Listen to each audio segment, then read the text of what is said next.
नमस्कार, मैं अनुलता और आप देख रहे हैं ARS न्यूज़। ये बातचीत करते हैं हम अमन ठाकुर जी से, जो दिव्यांग हैं लेकिन अपने आप में बहुत ही प्रतिभाशाली और बहुत ही काबिल हैं। तो बात करते हैं। नमस्कार अमन जी, चैनल में आपका स्वागत है। आप बताइए, दीपक वालिया जी से आप कब से जुड़े हैं और क्या कहना चाहते हैं?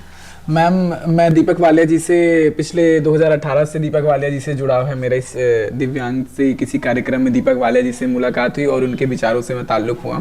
देखिए, मैं ये कहना चाहता हूँ, जो दिव्यांगता है वो हमारे शरीर में नहीं है, हमारे दिमाग में है। अगर अपनी सोच को हम बदल लें तो दिव्यांगता कहीं नहीं है। अगर अपनी सोच को ही हम पॉजिटिविटी के तरीके पर ले जाएँ, इस चीज़ को मैं देखिए, मैं आपके सामने एक जीता जाता उदाहरण बैठा हूँ। मैं 2016 में जब मैं आया, इस समय फर्स्ट टाइम फील्डिंग मेरी 2016 स्टार्टिंग थी। इन सब चीज़ों में डांसिंग वगैरह इंटरेस्ट मेरा हुआ। मेरे साथ एक ट्रेन एक्सीडेंट हो गया था 2011 में एक। तो उस ट्रेजेडी के बाद मतलब मैंने हार नहीं मानी। मैंने ये सोचा नहीं, अब कुछ करना है, and then dedication come forward, and आगे चलता गया। बट जब 2018-19 में मैंने इस लाइन में मॉडलिंग और फैशन में ध्यान दिया तो लोगों ने कुछ नेगेटिविटी फैलाई, भाई डिसेबल्ड है, ऐसा कुछ नहीं था। बट उसी समय आई हैव डेडिकेशन, नहीं करना है तो करना ही है। तो उस समय मैंने सबसे पहले मैंने जयपारा चैनल का फेम बना, मैंने वहाँ डांसिंग और मॉडलिंग में करा। फिर मिस्टर यूपी 2020 रहा, फिर मिस्टर NCR मॉडल 2021 रहा। आगे और भी पैशनेटिंग शोज वगैरह करे। तो उससे लेके आगे से ऐसे चलते गए, जैसे कहते हैं ना, वो सीढ़ियाँ के रास्ते बनते गए, सीढ़ियाँ चलती गई और मुझे आगे चल के मुझे मेरी मंजिल मिल गई। इस हिसाब से एक विराम देना चाहूंगी। मैं ये पूछना चाहूंगी, क्या ये जो प्रॉब्लम है आपकी, ये एक्सीडेंट के बाद की है, कोई जन्म से नहीं है? नहीं, जन्म से नहीं है। 2011 में फरवरी में के महीने में मेरे साथ एक ट्रेन एक्सीडेंट हो गया था। मैं दिल्ली से लखनऊ सफर कर रहा था। उस समय बच्चा था, करीबन 5 साल मेरी उम्र थी। तो उसी एक्सीडेंट की वजह से मैं नीचे गिर गया था। सो ठीक है, जो था वो भगवान की मर्जी, तो उसके आगे किसी कहाँ चली है। So that's right। बहुत सही बात कही अमन जी ने। जो विकलांगता होती है, जो अपाहिजपन होता है, वो हमारे शरीर में नहीं होता, शरीर से ज्यादा हमारे मानसिक होता है। तो मानसिकता के जो है वो उससे दूर करिए। मानसिक अपाहिजपन आपका दूर हो जाएगा तो बाकी सारी सुविधाएं हो जाएंगी। आप खुद अपने लिए और समाज के लिए बहुत कुछ कर सकते हैं।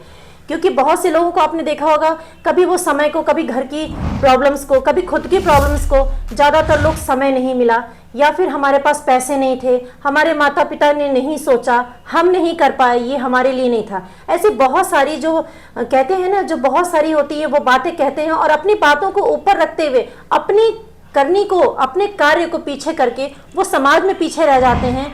अब कोई बहाने मत करिए। जो जब आपको मिल रहा है उसी में आप अपना भविष्य और समाज के लिए सेवा करने की भावना रखिए, तभी आप आगे बढ़ पाएंगे। नहीं तो स्थितियां और परिस्थितियां ये तो लगी ही रहती हैं। कभी भी आपके अनुकूल प्रतिकूल जो ये बहाने होते वो नहीं होंगे। आपके लिए सब कुछ आपको नहीं मिलेगा। समाज, प्रकृति आपको देने के लिए नहीं बैठी है, आप उनसे मांगिए। कहते हैं ना, हक छीनना पड़ता है। तो आप अपना हक क्या है, आप किस चीज में काबिल हैं, वो खुद पहचानिए, तभी आप कुछ कर सकते हैं। तो जो आज का शो था, आज की बात अनुलता के साथ यहीं पे समाप्त होता है। ऐसे ARS न्यूज़ से जुड़े रहिए और ऐसे होनहार बच्चों से जो अपने और समाज के लिए हमेशा अग्रसर रहते हैं, उनसे आपकी मुलाकात होती रहेगी। आज की बात अनुलता के साथ। नमस्कार।